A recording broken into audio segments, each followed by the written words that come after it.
ஒரு ஊர்ல பாலகீர்த்தி அப்படிங்கிற 7 அக்கா தம்பி இருந்தாங்க. அவங்க 2 பேருக்கும் அப்பா அம்மா இல்லைன்றதுனால அவங்க கஷ்டப்பட்டு தான் அவங்க வாழ்க்கைய வாழ்ந்துகிட்டே வந்தாங்க. அவங்க இருக்கிற ஊரு ஒரு ஆத்தங்கரையில தான் இருந்துச்சு. அதனால பக்கத்து ஊருக்கு போகணும்னாலும் ஏதாவது சின்ன வேலைனாலும் அவங்க படகுல தான் போக வேண்டியிருந்துச்சு. அது மட்டும் இல்லாம படகு பயணம் ரொம்ப நேரம் அப்படிங்கறதுனால எல்லாருமே பசியிலையும் கஷ்டப்பட்டுக்கிட்டு இருந்தாங்க. அதனாலேயே பாலகீர்த்தி 2 பேரும் வேற ஊருக்கு போக முடியாம வீட்லயே தோசை சுட்டு அதை ஊருக்குள்ள கொண்டு போய் வித்துக்கிட்டு இருந்தாங்க. அப்படி வர பணத்துல அவங்க கொஞ்சம் கொஞ்சம் பணத்தை எடுத்து வச்சுக்கிட்டு இருந்தாங்க. இப்படி இருக்கும்போது ஒரு நாள் பாலு ரொம்ப சோகமா அவனுடைய அக்காவான கீர்த்தி கிட்ட வந்து இப்படி சொன்னான். அக்கா, நாம செய்யறது தோசை வியாபாரம். கண்ணுக்கு முன்னாடியே அவளு தோசை சுட்டு வைக்கிறோம். ஆனா அதுல இருந்து ஒரு தோசையை நாம சாப்பிட்டாலும் நமக்கு நஷ்டமாயிடும். நாம இன்னும் எத்தனை நாளைக்கு தான்க்கா இப்படி பட்னியா இருக்கிறது அப்படின்னு கேட்டான். டேய் பாலு, நீ சொல்றது என்னமோ உண்மைதாண்டா. நாம வயிற்ற கட்டி வாயை கட்டி சரியா சாப்பிடாம தோசை செஞ்சு அதை வித்து பணத்தை எடுத்து வைக்கலான்னு பாத்துக்கிட்டு இருக்கோம். ஆனா எவ்வளவுதான் கஷ்டப்பட்டாலும் நம்மளால கொஞ்சமாவது பணத்தை சேர்க்க முடியுதா? அதனால நான் ஒரு முடிவு பண்ணிருக்கேன். இன்னைக்கு நீ வயிறு நிறைய சாப்பிடுடா. வா, நான் உனக்காக சூடா தோசை சுட்டு கொடுக்கறேன். முதல்ல நம்ம வயித்த நாம நிரப்பிக்கலாம், அதுக்கப்புறமா பணத்தை பத்தி யோசிக்கலாம்டா அப்படின்னு சொன்னா கீர்த்தி. அப்படி அக்கா தம்பி 2 பேருமே போய் உக்காந்து நிறைய தோசையை சுட்டு சாப்பிட ஆரம்பிச்சாங்க. அப்பாடா, இவ்வளோ நாளுக்கு அப்புறம் நான் வயிறு நிறைய சாப்பிட்ருக்கேன் தெரியுமாக்கா? இன்னைக்குதான் நான் ரொம்ப சந்தோஷமா இருக்கிறேன்க்கா. சரிக்கா, வா வா, நம்ம தோசை செஞ்சு ஊருக்குள்ள போய் விற்கலாம் அப்படின்னு சொல்லி அவங்க பார்க்கும்போது அங்க தோசை மாவு ரொம்ப கம்மியா இருந்துச்சு. டேய் பாலு, ரொம்ப நாளா நம்ம பசியில இருந்தோம் இல்லையா? அதனால எவ்வளவு தோசை சாப்பிட்டோன்னு நமக்கே தெரியலடா. இப்போ விக்கிறதுக்கு தோசை செய்ய மாவு இங்க ரொம்ப கம்மியா இருக்கு. இப்போ மாவு வாங்கணும்னா நம்ம பக்கத்து ஊர் வரைக்கும் போகணும். சரி, அதை விட்டு வேற வழி என்ன இருக்கு? வா போலாம் அப்படின்னு சொல்லி பாலகீர்த்தி 2 பேருமே பக்கத்து ஊர்ல மாவு வாங்குறதுக்காக ஆத்த நோக்கி நடந்து போனாங்க. அப்போ அங்க படகு ஓட்டிக்கிட்டு இருந்த ராஜையா தாத்தா இருந்தாரு. அவரை பார்த்து கீர்த்தி, ராஜையா தாத்தா, எங்களுக்கு பக்கத்து ஊர்ல ஒரு வேலை இருக்கு. நாங்க போயிட்டு திரும்ப வரணும். எவ்வளவு பணம் ஆகும் அப்படின்னு கேட்டா கீர்த்தி. அம்மாடி கீர்த்தி, அந்த பக்கம் போயிட்டு வரணும்னா 100 ரூபாய் ஆகும். நீங்க வேற ஏதோ வேலை இருக்குன்னு சொல்றீங்க. உங்ககிட்ட எனக்கு கொடுக்க 100 ரூபாய் இருக்கா அப்படின்னு கேட்டாரு. தாத்தா, எங்க கிட்ட வெறும் 140 ரூபா மட்டும்தான் இருக்கு. அதுவும் ஒரு மாசம் வரைக்கும் சரியா சாப்பிடாம நாங்க எடுத்து வச்ச பணம். இதுக்கு நீயே 100 ரூபாய் கேட்டனா இன்னும் அந்த 40 ரூபா வச்சு நாங்க அங்க என்ன வாங்குறதா அப்படின்னு கேட்டான் பாலு. என்னப்பா பண்ண சொல்ற பாலு? நாங்களும் சம்பாதிக்கிறது வயிற்று பழப்புக்காக தானே. கஷ்டப்பட்டு ஆத்துல படகு ஓட்டி சம்பாதிக்கிறோம். அதுவும் சரியா சாப்பிடாம கொள்ளாம என்ன பண்றது? இங்க ஆபத்து எப்போ வரும் எப்போ வராதுன்னு கூட எங்களால கணிக்க முடியாது. ஆபத்து வந்தா போய் சேர வேண்டியதுதான். அது வரைக்கும் உழைச்சு கொட்ட வேண்டியதுதான். எங்க உயிருக்கு வேலை ஒரு 100 ரூபாய் கூட இருக்காதாப்பா அப்படின்னு கேட்டாரு. ராஜையா சொன்னது கேட்டதும் பாலு கீர்த்தி 2 பேருமே ரொம்பவே கவலைப்பட்டாங்க. வேற வழி இல்லாம அவங்க படகுல போகாம திரும்பி வீட்டுக்கே வந்துட்டாங்க. வீட்டுக்கு வந்ததுமே கீர்த்தி பாலுகிட்ட ரொம்ப சோகமா இப்படி சொன்னா. எல்லாருக்கும் நம்மள மாதிரியே நிறைய கஷ்டம் இருக்குல்ல பாலு. ஆனா அவங்க பெரியவங்க அப்படின்றதுனால அதை தாங்கிக்கிற சக்தி அவங்களுக்கு இருக்கு. ராஜையா தாத்தா சொன்னதை கேட்கும் போது எனக்கே ரொம்பவே கவலையாயிடுச்சுடா. அதுக்கு பாலு, அக்கா, ராஜையா தாத்தா பேசினதுல நான் ஒண்ணு கவனிச்சேன். அவங்க சாப்பிடாம கொள்ளாம வேலை பாக்குறாங்க அப்படிங்கிறது. அதனால நான் ஒரு யோசனை சொல்றேன். நாம தோசை செஞ்சு ஊருக்குள்ள கொண்டு போய் விற்கும் போது யாராச்சும் வாங்குறாங்களா? யாரும் வாங்குறது இல்ல. ஆனா அது எதனால? எல்லாரும் வீட்டுல ஏதாவது கண்டிப்பா சமைச்சு வச்சிருப்பாங்க.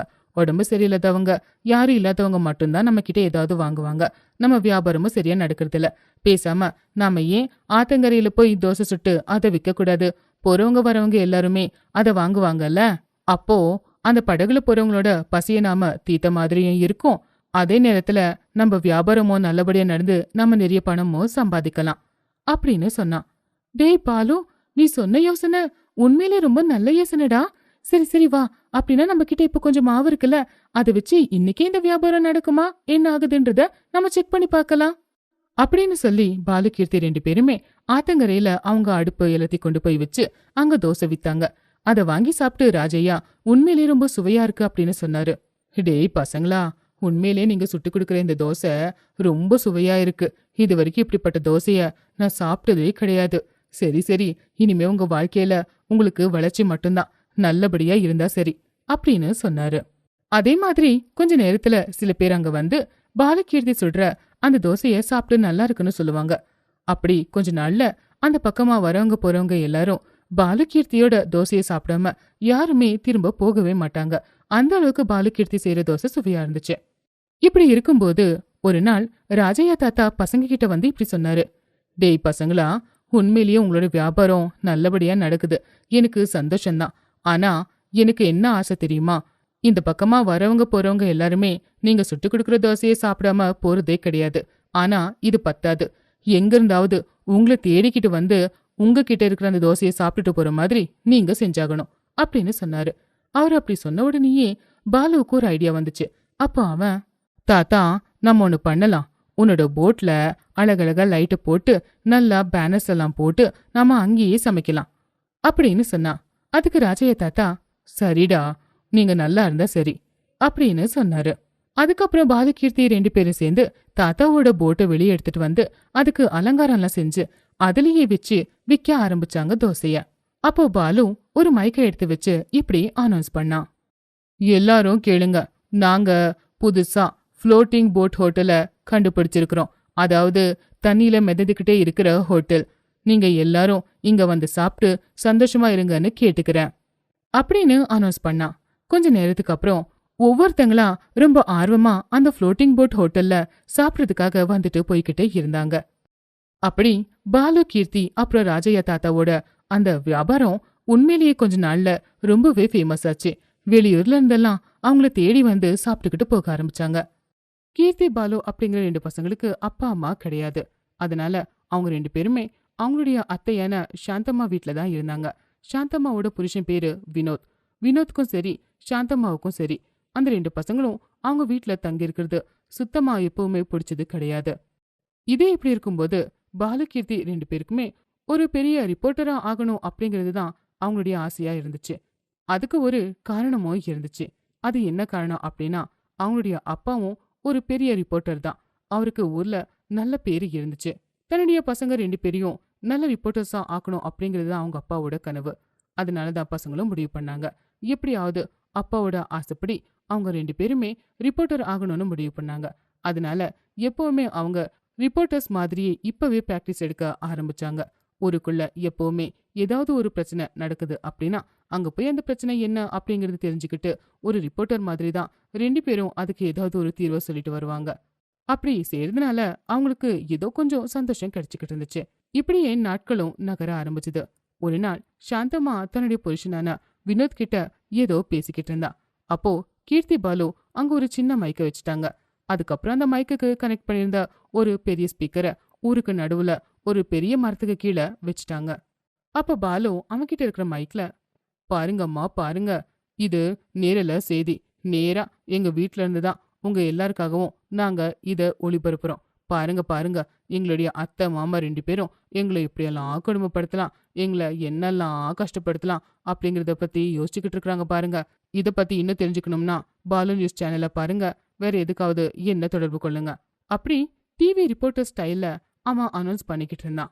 இந்த பக்கம் வீட்ல அவங்க 2 பேருமே, ஏங்க, பாலு, கீர்த்தி 2 பேரும் வீட்ல இல்ல போல. நான் இப்பதான் பாத்துட்டு வந்தேன். அந்த பசங்க இருந்தாங்கன்னா நமக்கு பிடிச்ச மாதிரி எதையும் வாங்கிட்டு வந்து நம்மளால சாப்பிட முடியல. அப்படி சாப்பிட்டாலும் 2 பேரும் முட்டை முட்டை கண்ணு வச்சுக்கிட்டு நம்மள முழுங்குற மாதிரி பாக்குறாங்க. அவங்க அப்படி பார்த்துக்கிட்டு இருந்தா உங்களுக்கு எப்படி இருக்கோ இல்லையோ எனக்கு தெரியல. எனக்கு மட்டும் ரொம்பவே கஷ்டமா இருக்கு. எவ்வளவு சீக்கிரம் முடியுமோ அவங்கள வீட்டை விட்டு விரட்டி அனுப்பணும். அப்படி இல்லைன்னா நாளுக்கு நாள் நமக்கு தாங்க கஷ்டம் அதிகமாயிட்டு போகும் அப்படின்னு சொன்னா சாந்தம்மா. சாந்தம்மா கேட்ட கேள்விக்கு வினோத்க்கு என்ன பதில் சொல்றது அப்படின்னே புரியல. கடைசியில வினோத், இங்க பாரு சாந்தம்மா, நாம இந்த பசங்களை நல்லபடியா பார்த்துப்போன்னு ஊர்ல வாக்கு கொடுத்து அவங்கள வீட்டுல வச்சுக்கிட்டு இருக்கோம். ஆனா இப்ப நம்ம இப்படியெல்லாம் பண்ணோம்னா ஊர் ஜனங்க நம்மள பார்த்து என்ன நினைப்பாங்க சொல்லு. அதனாலதான் எது பண்ணாலும் நல்லா அமர உட்காந்து யோசிச்சு எந்த சந்தேகமும் வராத மாதிரி பண்ணணும். நம்ம எடுத்து வைக்கிற அடி என்னங்கிறது யாருக்கும் எப்பவுமே தெரியக்கூடாது அப்படின்னு சொன்னான். அப்படின்னு சொல்லி அவன் வீட்டை விட்டு வெளியே போனான். அப்படி போய்கிட்டு இருக்கும்போது வழியில எங்கிருந்தோ அவனுடைய மனைவி சாந்தம்மாவோட குரல் அவனுக்கு கேட்டுச்சு. என்னவோ இந்த மனுஷன் எப்ப பார்த்தாலும் ஊர் ஜனங்க ஊருன்னு ஏதாவது சொல்லிக்கிட்டே இருக்கிறாரு. அவங்க என்ன சொல்லுவாங்க, இவங்க என்ன சொல்லுவாங்கன்னு. என்ன சொல்லிட போறாங்க? எதுவா இருந்தாலும் 2 நாள்ல மறந்துடுவாங்க. வினோத் அந்த குரல் எங்கிருந்து வருது அப்படின்னு புரியாம அங்க இங்கன்னு தேடிக்கிட்டு இருந்தான். அப்பதான் அவனுக்கு அங்க இருந்த ஸ்பீக்கர் கண்ல பட்டுச்சு. அந்த ஸ்பீக்கர் ஊருக்கு நடுவுல இருக்கிறதுனால எல்லாருக்குமே அது கேட்டுச்சு. அப்போ ஊர்ஜனங்கள்ல சில பேர் அங்க வந்தாங்க. அவ பேசுறத கேட்டு வினோத் கிட்ட இப்படி கேட்டாங்க. ஏன்யா ஊருக்குள்ள வந்து பசங்களை நல்லபடியா பாத்துக்கிறோன்னு கூட்டிட்டு போய் இப்போ அந்த பசங்களை இவ்ளோ கொடுமைப்படுத்துறீங்களே, உங்களுக்கு கொஞ்சம் கூட மனசாட்சியே கிடையாதா? இதுக்கு எதுக்கே வெள்ளையும் சில்லியுமா தெரியணும்? உங்களுக்கெல்லாம் வெக்கம் மானம் சூடு சொரணை எதுவும் இல்லையா? அப்படின்னு கோவமா திட்டிட்டு கிளம்பிட்டாங்க. உடனே அவன் ரொம்ப பதட்டமா வீட்டுக்கு வந்து அவனுடைய மனைவி சாந்தம்மா கிட்ட நடந்த எல்லாத்தையும் சொன்னான். வினோத் சொன்னதை கேட்டு சாந்தம்மா இப்படி சொன்னான். இவ்வளவு நாளா ஊருக்குள்ள நல்ல பேர் இருக்கு, ஊர் ஜனங்க யாராவது ஏதாவது நினைச்சுப்பாங்கன்னு சொன்னீங்க. இப்பதான் அந்த நல்ல பேரும் போயிடுச்சே. இதுக்கப்புறமா என்ன பண்ண போறோம்? அந்த பசங்களை வீட்டுல வச்சுக்கிட்டு கஷ்டப்பட போறோமா, இல்ல வெளியே துரத்தி நிம்மதியா இருக்க போறோமா? இதுக்கப்புறம் ஊர் ஜனங்க என்ன சொன்னா நமக்கு என்ன? சொல்லுங்க பார்க்கலாம். இனி நல்ல பேர் இருக்குன்னு நம்ம யோசிக்க தேவையில்ல. அதனால நான் ஒண்ணு சொல்றேன். இந்த பசங்களை தூரமா எங்கேயாவது கொண்டு போய் விட்டுட்டு திரும்ப வந்துடணும். இல்ல அது முடியாதா, அந்த பசங்க 2 பேரும் எங்கேயாவது கூட்டிட்டு போய் கொன்னுடணும் அப்படின்னு சொன்னான். அதுக்கு வினோத்தும் சரி அப்படின்னு சொன்னான்.